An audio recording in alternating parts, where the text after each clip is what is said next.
Before the 2008 crash, the luxury market absolutely froze in the car market. People that have money to be able to afford stuff like this, they're not spending their money, so this stuff is not moving. And in the lower end segment of the market, just like mine, I'm a used car dealer. I sell cars that are $5,000 and under, and business has been very, very, very slow. And here we go, let's check this out. I just want to highlight a little more of this insanity right here. This is a BMW 2025. It's a 740i sedan, $103,000.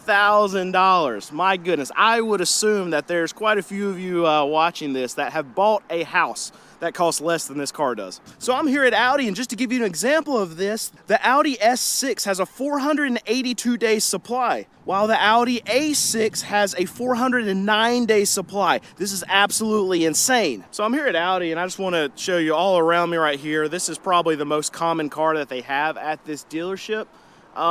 Maybe some of the small SUVs, but as far as the sedans go, these are the A5s, and I wanted to show you a price of this one right here. White one, looks good, right? Four-door sedan, whatever kind of car, right? It's a 2025 Audi A5 Quattro. Price on this thing, right at $60,000. Absolutely insane. So I just walked by this, and this thing is bad, and I haven't seen very many of them out in the wild, but I wanted to check it and show you the actual price of it. This is a 2025 LX700H.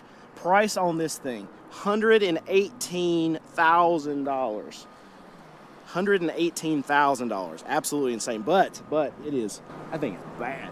And always when I'm here, I want to check a lot of these vehicles, but this RX 350 is one that I really like personally. So let's take a look and see what the price is on this thing. This is a 2025 RX 350, and the price is $50,825.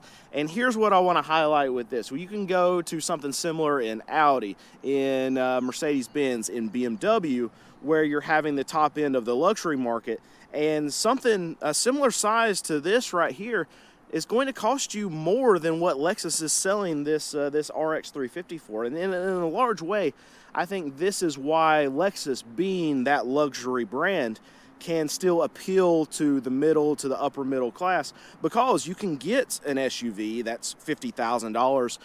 That's very nice. It's got that Lexus name, it's got that reliability, and it's very difficult for Mercedes, for Audi, for BMW to be able to compete with something like this. See this Mercedes-Benz dealer right behind me, and I'll throw the camera around in just a second so you can see this.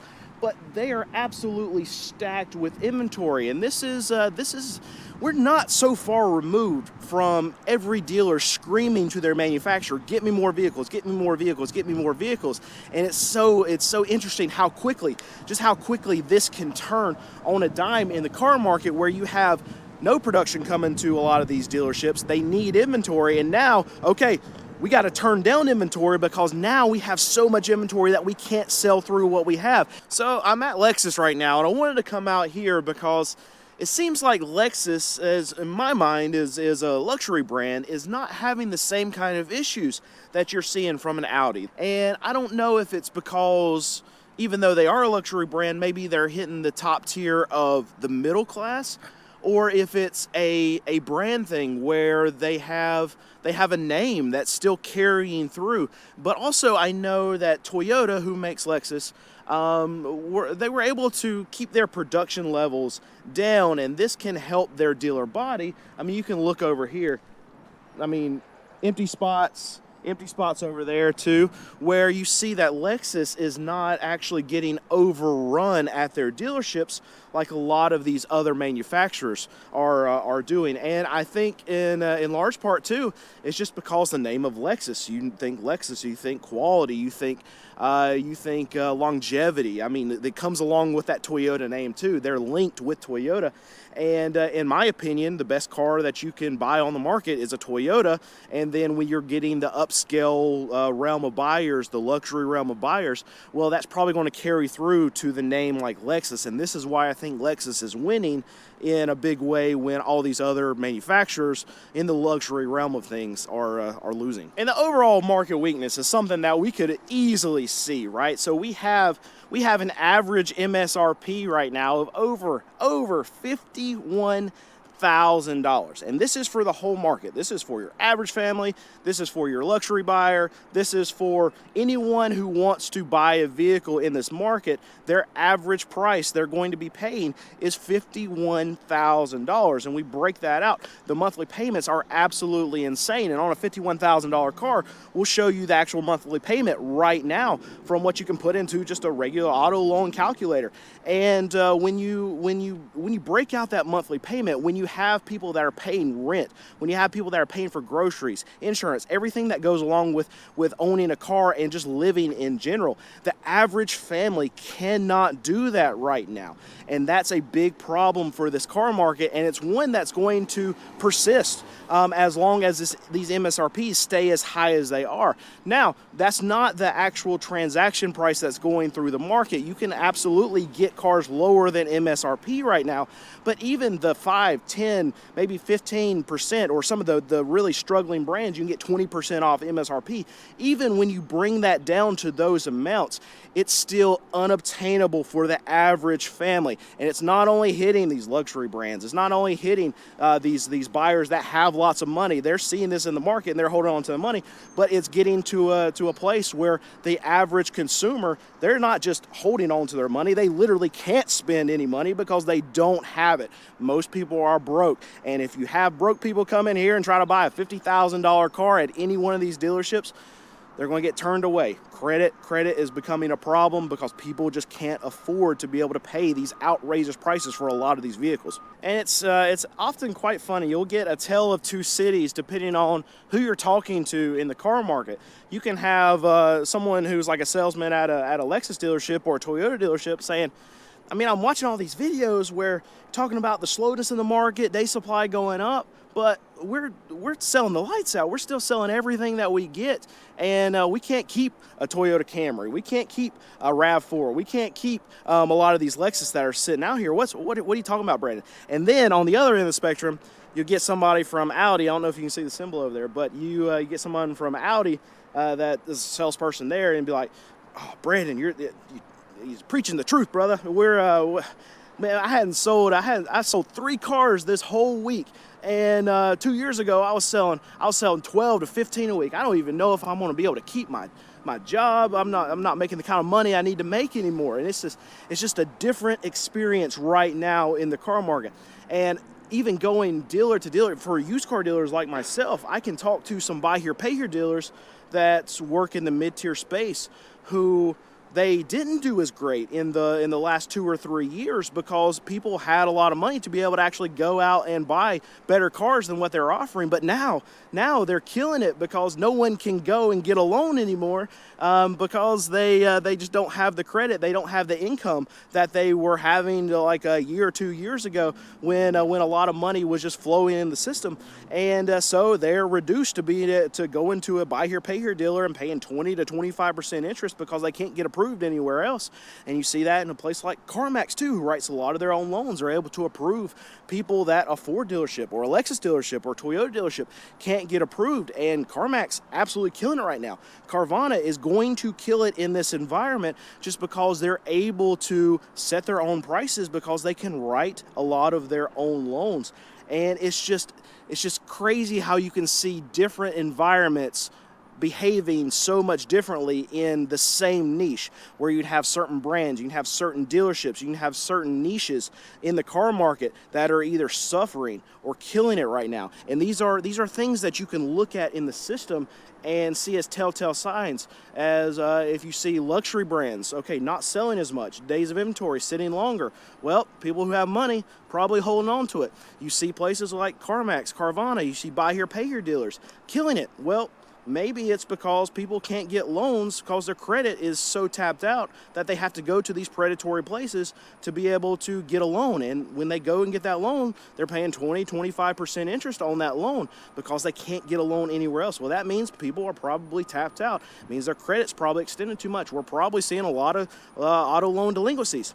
It's exactly what we're seeing right now. All of this is a setup for a very bad thing, but you can take all of these different clues, who's doing good, who's doing bad, to see how people are spending their money, how they're able to spend their money, and if they're able to actually even buy something. These are things that we can look at in the car market and see how the broader economy is going in general. So something that we're seeing right now is something that we saw right before the 2008 crash. And now, no, I'm not predicting another 2008 level crash on us, but I just want to highlight what's going on in the car market and the weakness that we're seeing. So before a big downturn, what you see is you see people, the top income earners, well, they're aware of the situation. They're aware of how much uncertainty there is in the market, so they hold on to their money. So what do you see? Well, the cars that they buy, the BMWs, the Mercedes, the Audi that's over there, you see that they hold on to more of their money, and these vehicles tend to sit a lot longer before a big downturn is going to occur. And then on the other side, you see my end of the market. I'm a car dealer, sells cars that are $5,000 and under. You see the people who are broke. Well, typically in any kind of market, they can still figure out how to get enough money to be able to buy one of my cars. Got a truck coming. But when it gets really bad, what you see is these people that are broke, well, they get broker. They go from being broke to going into survival mode. And this gets to be a point where now they can't even afford the ability to buy any kind of transportation, even to get them to work, because any available funds that they have goes straight to buying groceries, to feeding their families, to paying for their housing. So my end of the market gets hit hardest of any of the markets that are out there. And we're seeing both of those dynamics. Me at my car lot, we're seeing a big slowdown. And then at these luxury dealers, we're seeing day supply of inventory continually going up each and every day. So once you check out this lot all behind me right here, that full row, we got some cars over here. And then we got multiple rows behind this this row of SUVs right here. This is at a Lexus dealer, and all of these vehicles right here are used. Here's the thing that I want to touch on. So we've had Toyota and we've had Lexus that manufacturer really hasn't gotten the product to these dealers the way that they have been able to actually sell through. This was by design for Lexus and Toyota, and they were able to keep prices high because the inventory was absolutely low. Some, for a lot of people, say artificially low. They cut a lot of production to their dealers, and we saw that in the US, and you didn't see it in other parts of the world. But whatever's happening behind the scenes through that over the last 2 or 3 years, you're seeing that dealerships just like this are forced to buy more used inventory. And this hurts the whole ecosystem, because if you get the manufacturer that's actually making more money on their end because they're limiting the production to the dealers, well, it hurts these dealers right here because they're not able to sell as many new vehicles to consumers, and then they're forced to go and find other means to be able to go buy vehicles so they can sell their used vehicles now to these consumers at their new franchise dealership.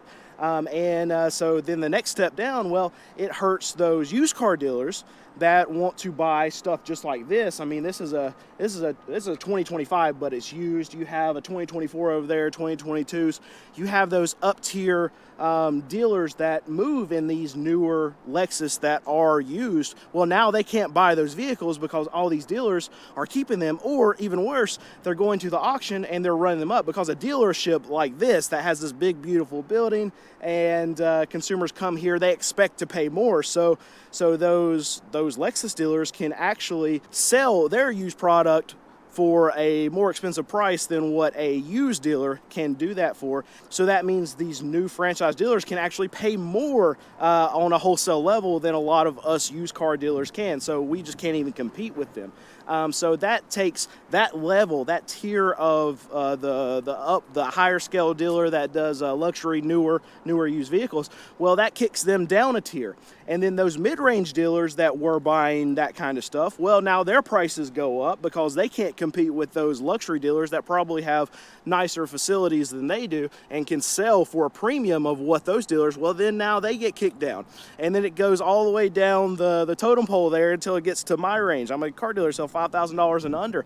So as these dealers get kicked down the pole here, then at the end, well, my cars even get more expensive. So you can see how this whole ecosystem connects to each other, where if you have the top tier of dealers that continuously just go down and buy and pay more for these used vehicles, it creates the whole market increase. It creates more pressure for buying these quality used cars in each and every level, and it ends up being that I have to pay more for my used cars because this Lexus dealer is paying more for these kind of used vehicles, and that means that I have to charge more for the cars that I'm selling because when I go to auction, I have to pay more for them. It's a big frustration that we've had over the last 3 or 4 years, but it's a good sign that we're seeing even Lexus get more inventory. We're seeing their vehicles sit for longer, and it's a good thing for the whole market. It's good for you, the buyer. It's good for the dealers right here, and it's good. It's good, in my opinion, for the manufacturers because they're able to get more product out to these dealerships. I know they wanted to keep their margins up, but I really think that as they move more to volume, they're able to move more vehicles. There's more money in their pockets, and I know margins are good. Margins are good for shareholders, but if you sacrifice all of your volume because you're trying to make some more money, it's a bad setup for the whole car market in general.